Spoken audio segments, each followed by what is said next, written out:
누군가는 책상 앞에서, 누군가는 일터에서 변리사는 꿈을 꾸고 있습니다. 그 꿈, 현실에선 어떻게 펼쳐질까요? 오늘 변리사란 어떤 직업인지에 대한 이야기를 전달드리겠습니다.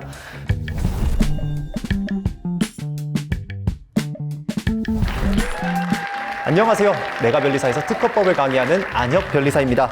오늘은 시리즈의 첫 번째 파트, 변리사란 어떤 직업인가에 대한 주제로 시작해 보려고 합니다. 메가 변리사에서 강의 중이신 두 변리사님들 이 자리에 함께 모셔봤는데요. 인사 먼저 부탁드리겠습니다. 안녕하세요. 저는 메가 변리사 디자인보호법 전임 강사 선예민 변리사입니다. 반갑습니다. 네, 안녕하세요. 저는 메가 변리사에서 상표법 강의하고 있는 김수영 변리사라고 합니다. 반갑습니다. 자, 일단 제가 먼저 변리사가 어떤 직업인지에 대해서 설명을 드리자면은, 변리사는 기본적으로 산업재산권과 관련된 법률 업무를 담당하는 직업이고요. 고객을 대리해서 특허청에 특허, 상표, 디자인 등을 출원하고 여러 가지 중간 사건에 대응하는 것을 중심으로 등록 관리에 대해서 각종 분쟁을 대리하거나 심판 사건을 대리하는 업무를 수행하며, 최근에는 VC나 IP 포트폴리오 컨설팅 등 다양한 업무를 수행 중에 있습니다. 저는 일반인이 하기 쉽지 않다라고 생각을 합니다. 왜냐하면 변리사가 가장 많이 하는 업무가 특허 업무니까. 특허 업무를 기준으로 설명을 드리면, 특허 업무라는 게 클라이언트를 만났을 때 그 클라이언트가 보통 변리사인 저희보다 기술적으로는 더 잘 알고 있는 경우가 많아요. 왜냐하면 보통 대학교 같은 경우에는 교수님이나 대기업 같은 경우에는 연구원님들을 만나 뵈다 보니 기술적으로는 저희보다 훨씬 더 잘 암에도 불구하고, 저희가 그런 클라이언트를 만날 때 가장 많이 드리는 말씀 중에 하나가 뭐냐면, 어떤 기술적으로 중요한 것과 어떤 논문에서 중요한 거, 이런 것과 특허적으로 중요한 건 다르고 특허적으로 보호받기 위한 건 차이가 있다. 이런 부분을 항상 설명을 드리고 이해를 시켜드리기 위해서 노력을 하거든요. 근데 그 부분에 있어서는 분명히 기술적인 중요도라던가 이런 거 이외에 특허법에 대한 기본적인 지식이 필요하기 때문에, 그리고 우리나라에서 특허법이라는 법을 공부하는 직업이 변리사밖에 없기 때문에 충분히 그런 면에서 일반인이 하기는 좀 쉽지 않은 업무다라고 생각을 하고 있습니다. 그러면 김수영 변리사님이 변리사 진출 분야와 실무에 대한 간략한 소개를 좀 해주시면 좋을 것 같습니다. 먼저 변리사 시험 합격하신 이후에 수습 변리사로서 처음 직장을 구하실 때는 거의 90% 이상은 특허사무소 또는 특허법인에 취업을 하시는 것 같아요. 왜냐면 특허사무소나 특허법인이 변리사로서 가장 기본적인 업무를 배우는 곳이기 때문에 거기에 취업을 하셔서 기본적인 업무를 먼저 배우시는 것 같고요.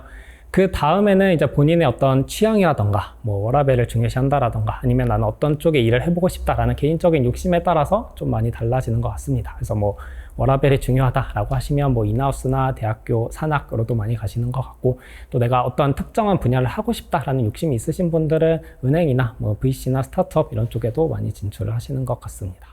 변리사라는 직업 전망에 대해서 어떻게 생각하고 계신가요? 네, 많이 밝다고 말씀드리고 싶습니다. 매년 새로운 기술이 발전하고 있죠. 기술 발전함에 따라서 지식재산권 출원도 계속 늘어나고 있고요. 대기업 출원도 많겠지만 그뿐만 아니라 외국에서 들여오는 기업이나 중소기업, 국가기관 등의 출원도 계속 늘어나고 있어요. 당연히 저희 변리사들의 수요도 늘어나고 있는 거고요. 기업 간의 지식재산권과 관련된 그런 분쟁도 늘어나고 있고, 그 경쟁에 관여하기 위한 저희 법적 전문가인 변리사들의 수요도 따라서 늘어나고 있기 때문에 앞으로도 계속해서 전망은 좋을 것이라고 생각합니다. AI로 대체될 수는 없는 직업이라고 생각합니다. 변리사라는 직업이 산업재산권법 전문가이기는 하지만 단순히 법을 내뱉는 직업이 아니라 기술적 지식을 바탕으로 법적인 해석을 하는 직업이죠.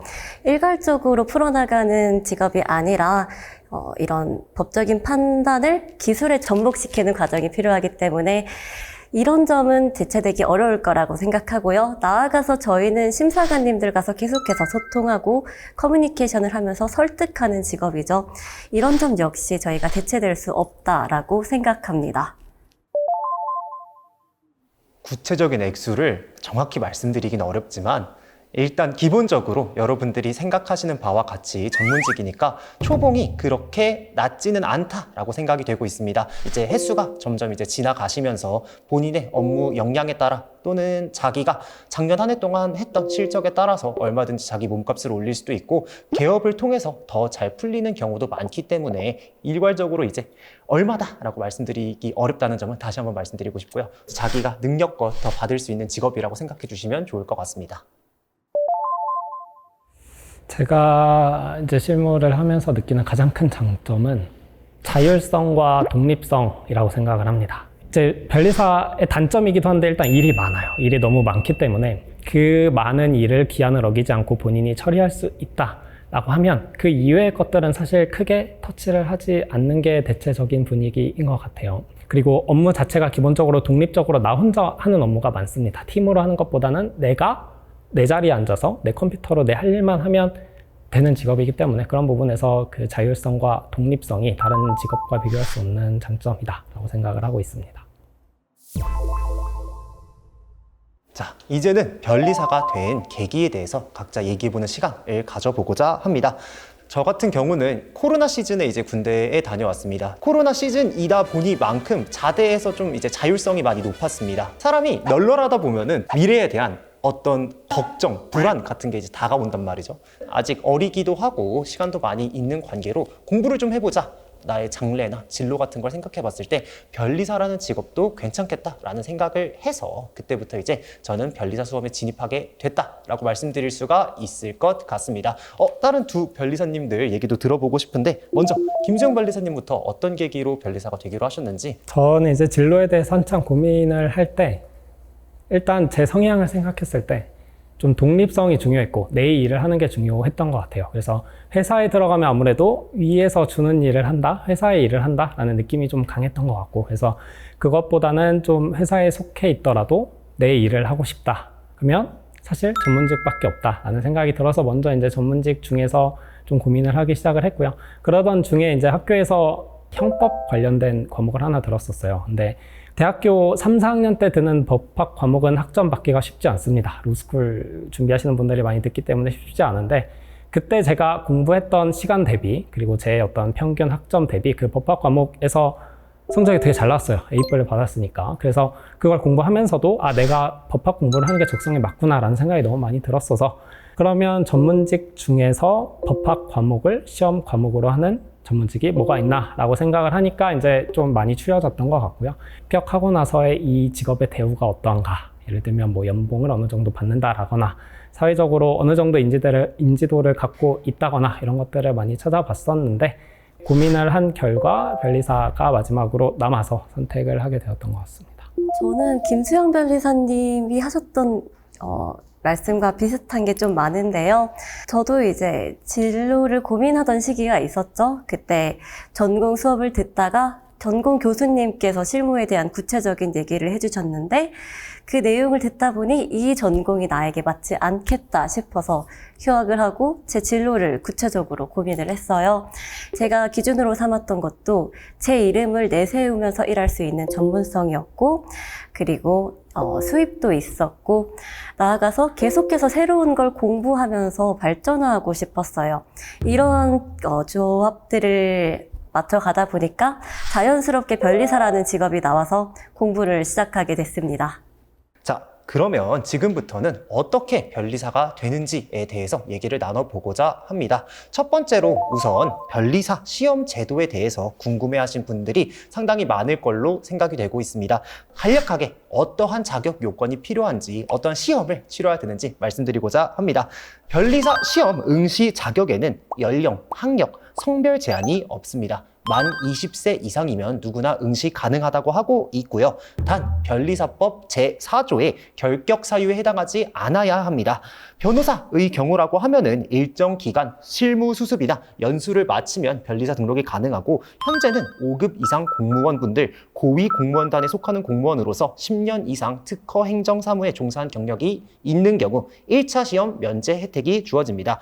시험 상세 일정과 정보, 시험 신청은 Qnet 사이트를 참고하시면 될 것 같고요. 좀 더 시험에 대해서 구체적으로 설명을 드리자면은 매년 2월에 1차 시험 또 매년 7월에 2차 시험이 진행되고 있습니다. 2월, 7월 중순이나 말로 생각해 주시면 되는데 구체적인 시험 일정은 매년 바뀔 수 있으니 이 점도 참고 부탁드리겠습니다. 1차 시험을 응시하시기 전에 공인 어학 성적이 필요한데요. 토익의 경우에는 775점 이상이 필요하다라고 저희에게 알려져 있고요. 1차 시험 같은 경우는 과목별 40문제씩 총 120문제로 구성된 객관식 시험에서 600등 이내에서 합격자가 정해진다라고 생각해 주시면 좋을 것 같아요. 그렇게 600등 안에 드셨으면은 2차 응시 기회를 2번 제공한다라고 생각해 주시면 될 것 같고 2차 시험에 있어서는 100점 만점으로 출제되는 민사소송법, 특허법, 상표법 및 선택 과목 한 과목으로 구성됩니다. 선택 과목을 50점 이상 취득하시고 필수 3법 점수의 평균이 200등 이내인 경우에 2차 합격이자 최종 합격이다라고 생각해 주시면 좋을 것 같습니다. 저 같은 경우는 시험 진입은 군대에서 시작을 했었고 전역한 이후에도 1차 시험은 뭐 이제 집에서 뭐 완전 전업수험생으로 준비를 했는데 첫 번째 2차 시험도 마찬가지이고요. 근데 이제 두 번째 2차 시험을 봤을 때에는 제가 자만을 좀 했습니다. 나 이거 1년 만에 붙을 수 있겠다라는 생각과 함께 제가 그때 복학을 해버렸는데 지금도 참 후회하는 결정 중에 하나였습니다. 2차 시험 자체가 1차 시험보다 공부해야 될 양도 훨씬 많고 깊이도 깊어서 상당히 힘들었지만 그럼에도 불구하고 2차 시험 자체만을 위해서 뭔가 다른 거를 아예 놓고 공부하신다라는 느낌보다는 충분히 대학교에서도 뭐 이제 가벼운 교양 같은 거 들으면서는 충분히 할 수 있는 양이다라고 말씀드리고 싶고, 그리고 저 같은 경우는 이제 60회 시험을 준비하면서 뭐 알바 같은 거를 몇 개 병행하면서 공부를 했던 기억이 있어요. 그래서 당연히 물론 힘들겠지만 불가능한 정도는 아니다라고 생각해 주시면 좋을 것 같습니다. 1차 시험부터 조금 더 구체적으로 변리사님들과 함께 얘기 나눠보고자 하는데요. 구체적으로 선생님 변리사님이 설명해 주시면 좋을 것 같아요. 변리사 1차 시험은요, 3가지 분야로 나뉘어져 있죠. 1교시는 산업재산권법, 2교시는 민법 40문제, 3교시는 자연과학으로 이루어져 있어요. 산업재산권법은 특허법, 상표법, 디자인보호법 3과목으로 이루어져 있고 이 3가지 과목이 저희 변리사들의 핵심적인 업무 분야라고 할 수 있죠. 세 번째 영역인 자연과학은 물화생지라고 하는 물리, 화학, 생명과학, 지구과학 4과목으로 이루어져 있어요. 실질적으로 3파트로 나누어져 있긴 하지만 8과목을 응시하는 시험이다라고 볼 수가 있겠습니다. 2차 시험은 주관식 논술형 시험으로 과목별 4문항씩 논술 시험으로 진행되고 있습니다. 시험 시간은 과목당 120분 2시간이 주어지고 있고요. 필수 과목은 특허법, 상표법, 민사소송법이고 선택 과목은 19과목 중 한 가지를 선택해서 진행하시면 됩니다. 그 필수 과목 3과목, 선택 과목 1과목이라고 말씀을 해주셨는데요. 그 필수 과목이라는 게 변리사 시험을 합격하느냐 마느냐가 그 필수 과목 3과목 가지고 정해지게 됩니다. 그래서 3과목의 평균을 가지고 합격 커트라인이 정해지게 되고요. 나머지 선택 과목 1과목 같은 경우에는 그거 가지고 50점을 넘으면 패스, 넘지 못하면 페일로 해서 50점을 넘냐 못 넘냐 패스 페일 제도로 운영이 되고 있습니다. 저는 합격하던 해에는 디자인보호법을 선택을 해서 시험을 합격을 했고요. 동차랑 기득대 공학 과목을 선택을 했었어요. 제 과에 맞는 과목을 선택을 했었는데 동차 때 점수가 공부했던 거 대비해서 시험 점수가 되게 잘 나왔었거든요. 그래서 이 과목 되게 좋다라고 생각을 해서 기득대도 그 과목을 공부를 했었는데 기득대 법 과목이 커트라인을 넘었는데 그 공학 과목이 50점을 못 넘어서 떨어졌었어요. 근데 기득대 2차 시험을 보고 나서 되게 잘 봤다라고 생각을 했었거든요. 되게 페이지 수도 많이 쓰고 모르는 내용도 없었고 동차 때보다 훨씬 잘 썼다 라고 생각을 했었는데 점수가 그렇게 나오는 걸 보니 남들이 많이 하는 걸 해야 좀 안정적이겠다라는 생각을 했던 것 같습니다. 그래서 요새 최근에 가장 많이 선택하고 있는 선택 과목인 디자인보호법을 선택을 했습니다. 저는 항상 디자인보호법만 선택했었습니다. 1차 시험 때 디자인보호법을 배우게 되잖아요. 그때 저는 재밌다라고 느껴서 자연스럽게 2차 때 선택으로도 디자인보호법을 선택했었고요. 또 다른 이유로는 저는 변리사가 되고 나면은 디자인권 출원이나 관련된 분쟁에도 나서는 변리사가 되고 싶었습니다. 그렇기 때문에 디자인보호법을 선택했습니다. 공교롭게도 저조차도 이제 디자인 보호법을 선택했었는데요. 저 같은 경우는 개인적으로 IP 중에서도 디자인을 상당히 좋아합니다. 제가 취미가 또 이제 프라모델 조립 이런 건데 제가 이제 주로 모으는 프라모델을 이제 대리하는 회사가 한국에도 있어요. 그래서 나중에 내가 뭔가 변리사가 돼가지고 디자인 관련된 일을 하면은 그 회사를 가서 한번 그 관련된 디자인을 한번 출원해봐야겠다 이런 생각도 갖고 있었고, 조금 더 구체적으로 나누자면은 뭐 바이오 변리사, 화학 변리사, 기계 변리사, 전자 변리사 등으로 나눌 수가 있을 것 같은데, 이 네 가지 영역의 변리사 중에서 도면을 가장 많이 보는 변리사가 저는 개인적으로 기계 변리사다라고 생각을 하고 있습니다. 제가 지금 특허 업무로서 하고 있는 기계와도 좀 시너지가 있을 것 같아서 좀 알아두면 좋을 것 같아서 저는 그래서 디자인 보호법을 선택했던 것 같습니다. 저는 사실 수험 중반까지는 거의 안 했었는데요. 그러다 보니까 온갖 질병이 많이 찾아와서 살기 위해서 운동을 좀 했습니다.